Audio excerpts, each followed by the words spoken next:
हमारे साथ मौजूद है शाहिद रिन, तर्जुमान बलोचिस्तान है। सर बहुत शुक्रिया GTV न्यूज़ को वक्त देने के लिए। सर ताज़ा तरीन अपडेट के लिए आपसे जो है वो तफसीलात जानना चाहेंगे, और ये भी बताइएगा क्योंकि अभी वज़ीर आला बलोचिस्तान की जानिब से एक अहम बात भी की गई है कि जो फितनतल हिंदुस्तान दहशतगर्द है उनका बलोचों से कोई ताल्लुक नहीं है। इस हवाले से भी सर ब्रीफ कीजिएगा।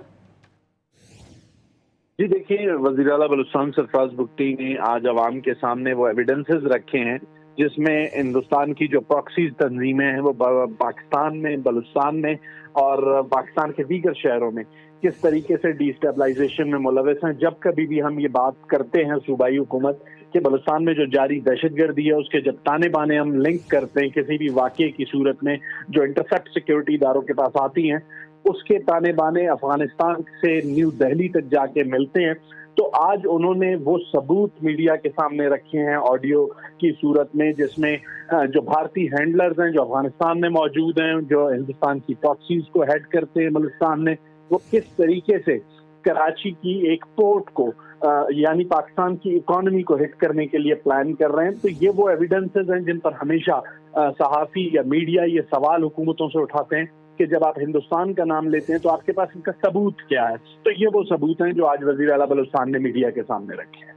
बिल्कुल सर, शवाहिद पेश किए गए और ये भी उनकी जानिब से कहा गया है वज़ीर आला बलूचिस्तान की जानिब से कि रियासत के पास इससे ज़्यादा ठोस शवाहिद मौजूद हैं। और बिल्कुल ऐसा ही है क्योंकि भारत का जो अब ये हथकंडा था, जो प्रोपेगेंडा था, वो तो दुनिया के सामने जो है बेनकाब हो चुका है। और इस हवाले से भी बताइएगा जो उन्होंने कहा लापता अफराद के हवाले से उन्होंने गुफ्तगू की है कि जो लापता अफराद के मसले को प्रोपेगेंडे के तौर पर सर इस्तेमाल किया गया है। जी देखें, लापता अफराद एक ऐसा मामला था जहां पर कुछ कॉमपरस्त तंजीमें, कुछ सियासी जमातें, कुछ इस्लामाबाद में मौजूद लिबरल्स इसको हमेशा एक प्रोपेगेंडा टूल के तौर पर रियासत के खिलाफ, रियासती इदारों के खिलाफ इस्तेमाल करते रहे।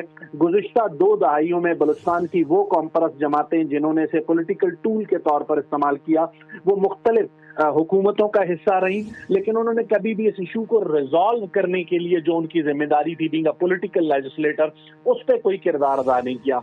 मौजूदा सूबाई हुकूमत में पहली मरतबा प्राइम मिनिस्टर शहबाज शरीफ और प्रेसिडेंट आसिफ अली जरदारी की रहनुमाई में एक ऐसी लेजिस्लेशन की है जिसके नतीजे में इन्फोर्स्ड डिसअपियरेंस और सेल्फ डिसअपियरेंस दोनों को अलग करने का मौका रियासत को मिलेगा। और इन सेंटर्स के कयाम से ये अंदाजा हो सकेगा कि वो लोग जिन्हें लापता अफराद करार दिया जाता है बाद में वो दहशतगर्द तंजीमों के कैंपों में और उनके हमलों में मुलविस पाए जाते हैं। तो इस सारे प्रोपेगेंडे को किल करने और मिसिंग पर्सन के इशू को वंस फॉर ऑल हल करने के लिए एक लेजिस्लेशन सूबाई हुकूमत ने की है। बिल्कुल सर। शाहिद साहब, दुश्मन भारत जो है वो बेसिकली पाकिस्तान का वक़ार और मईशत को तबाह करना चाह रहा था। आप नहीं समझते कि इस प्रोपेगेंडे के बाद और इन तमाम शवाहिद के बाद खुद ही जलील और रुस्वा हो गए? देखिए, माजी में ये तमाम सबूत रियासत पाकिस्तान के पास मौजूद रहे, लेकिन हमेशा रियासत ने ये कोशिश की कि सिर्फ सिफारती फोरम्स पर इन सबूतों का इस्तेमाल किया जाए।